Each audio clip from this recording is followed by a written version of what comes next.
তো আসসালামু আলাইকুম গাইস। আমরা ছোটবেলা শুনেছি যে যাত্রা হয়, কিন্তু আমরা যাত্রা কখনো দেখিনি।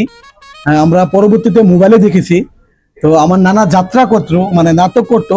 তো এখন আমি নানার মুখ থেকে কয়েকটা যাত্রার ডায়লগ শুনতে চাই। নানা বলেন। রহিমউদ্দিন, ২০ বছর পর আবার ৭১-এর গ্লানির কথা মনে পড়িয়ে দিয়েছ। আমি তো মিছিল লেখা, তোমার কণ্ঠে যদি বৃক্ষর যদি পড়াতে না পারি, গীতা আমার জন্ম।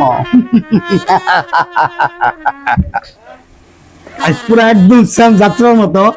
আমরা কিন্তু কখনো যাত্রা দেখি নাই, কিন্তু এখন নানার মুখ থেকে শুনে একবারে যাত্রার মতো মতো লাগছে। না না, আরেকটা আরেকটা হত্যা হত্যা হত্যা, সেই হত্যার মাঝে খুঁজে পাবো আমার পরিকল্পিত পদের দিশা। মুক্ত হবে আমার মসনদে বসবার পর।